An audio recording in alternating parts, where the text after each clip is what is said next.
Bonsoir Jean-Luc Mélenchon, merci d'être avec nous. Bonsoir. C'est pas à vous le passionné de notre histoire que je vais apprendre que ce 1er mai était inédit, pas de rassemblement, mais un monde du travail inquiet, très inquiet. Vous êtes-vous inquiet de cette révolution de l'organisation du travail qui s'annonce ? Il se passe beaucoup de choses en ce moment, mais enfin je suis comme tout le monde. Ce qui m'inquiète le plus, c'est le fait qu'on expose les travailleurs en les rappelant au travail, à partir du 11 mai, en mettant leurs enfants à l'école et donc en prenant des risques. Eux-mêmes prennent des risques parce que tout le monde n'aura pas de masque. Et une nouvelle fois, j'appelle les travailleurs sur leur lieu de travail à faire des collectifs pour décider des meilleures conditions sanitaires de la production.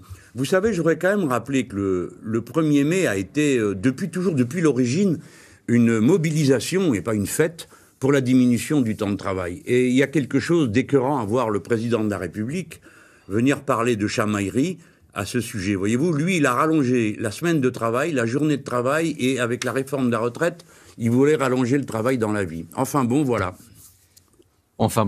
Jean-Luc Mélenchon, vous n'avez pas parfois envie de dire bravo, bravo à la France. Quel autre pays a mis en place aussi largement cet État-providence, ces aides et ce chômage partiel, ces aides aux petites entreprises? Est-ce que parfois vous vous dites pas, on a bien fait de lutter, d'obtenir tout cela et merci le gouvernement? Alors, ça va de soi que vous faites bien de le rappeler, tout cela n'a été acquis que par la lutte. Il n'y a rien, ni les congés payés, ni la retraite, ni la diminution de la durée de travail dans la journée, pour ne prendre que ces exemples, pour ne pas parler de la sécurité sociale, qui était obtenue dans la lutte. Et pour ce qui concerne la sécurité sociale, les armes à la main contre l'envahisseur nazi. En même temps, le chômage partiel, oui, les aides aux entreprises... On a une dette à notre... Attendez, vous me demandez quoi? J'aime bien maintenant le nouveau style, c'est est-ce que vous ne dites pas bravo, est-ce que vous n'applaudissez pas? Je vous réponds non, j'applaudis pas. J'applaudis pas quand les gens n'ont pas la totalité de leurs revenus, quand les masques ne sont pas gratuits. Je suis écœuré quand je découvre qu'il y a un commerce de masques, qui veut dire que certains pouvaient s'approvisionner. Donc j'avais raison de proposer la réquisition de toute l'industrie textile pour que chaque personne ait accès gratuitement à un masque. Non, ça ne me donne pas envie d'applaudir un bazar pareil. Ni cette carte qui ne marche pas, ni le fait qu'il n'y ait pas de contrôle sur les prix alimentaires, ni toutes ces décisions qui montrent que le pouvoir a perdu pied dans ce pays. Je vous demande de vous en rendre compte. Les Français s'en rendent compte. Est-ce que vous envoyez vos gosses, vous, le 11 mai à l'école ? C'est une sacrée question. C'est la première fois dans l'histoire de la France qu'on aura demandé aux parents s'ils acceptent d'exposer leurs enfants. C'est du jamais vu. De la même manière qu'auparavant, il avait fallu laisser nos anciens mourir sans qu'on leur tienne la main. Ce sont des moments terribles et on voit que le pouvoir ne contrôle pas la situation. C'est ça qui m'inquiète. Alors justement, c'est de la politique, on en verra d'autres. Jean-Luc Mélenchon, le déconfinement risque zéro. Est-ce que c'est une option politique pour un seul gouvernement de la planète ? La décision a été prise de manière tout à fait hasardeuse. Et là, vous voyez que c'est des injonctions qui sont odieuses parce que les gens ne savent que faire. Le gouvernement s'est débarrassé sur les maires de la décision d'ouvrir ou non les écoles. Non, il faut vous pas... auriez fait quoi, monsieur Mélenchon ? Juste une question, Jean-Luc Mélenchon. Vous auriez fait quoi, vous ? Merci de me poser la question, parce que comme j'ai édité un plan sur le déconfinement avec mes amis insoumis, je peux vous répondre.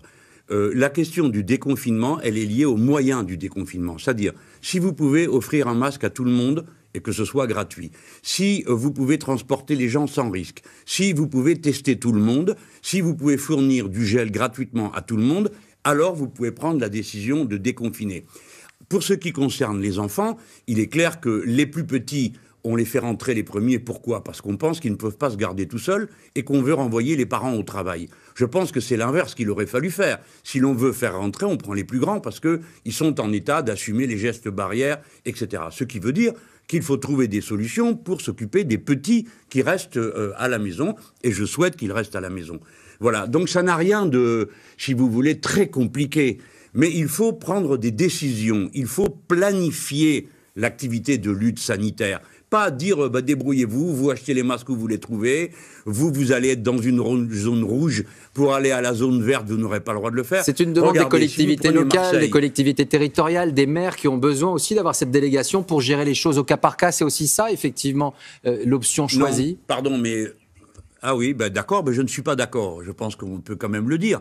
Non, le virus n'est pas un fait local.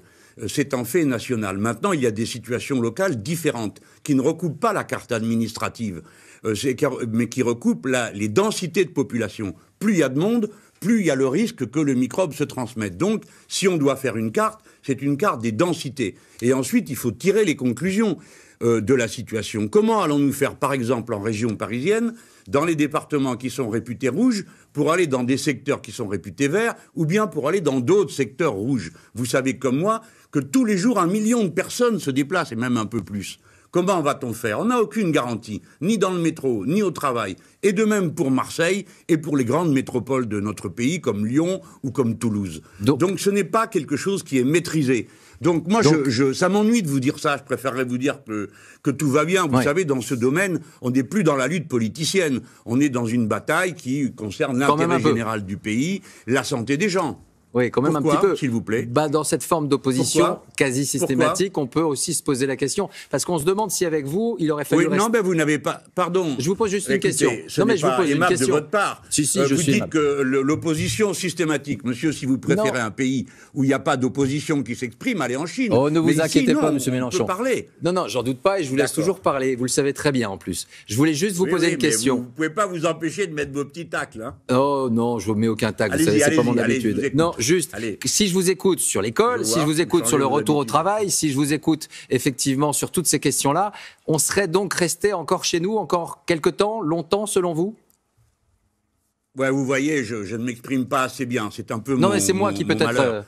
je suis en train de vous expliquer exactement le contraire. C'est-à-dire, je vous dis qu'il fallait planifier. J'ai lancé l'alerte le 30 mars. En disant, avec mes amis et les députés insoumis, déconfiner, c'est plus compliqué que confiner. Donc vous devez prévoir et planifier. C'est-à-dire qu'il faut que tout le monde ait un masque. Donc il faut réquisitionner l'industrie textile. Ça n'a pas été fait.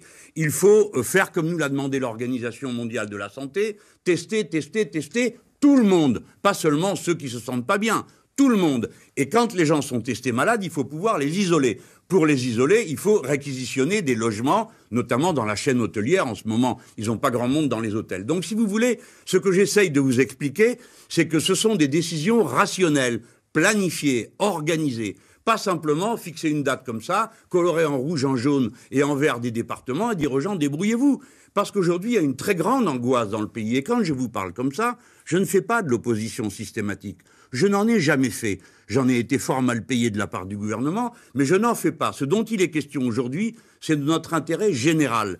Aujourd'hui, le microbe, il frappe la droite, la gauche, le centre et tout le monde. Donc ce n'est pas une question politique. Ce qui est une question politique, c'est la manière d'organiser les choses. Et le gouvernement, qui a une mentalité libérale, ne veut pas réquisitionner, ne veut pas planifier, ne veut pas nationaliser les entreprises en faillite comme Luxfer ou Famar, qui pourtant produisent l'une des bouteilles d'oxygène, l'autre des médicaments dont nous avons besoin et leur production est interrompue. Vous voyez, c'est donc une affaire de pratique, de concret, d'organisation et de volonté. Il faut vouloir.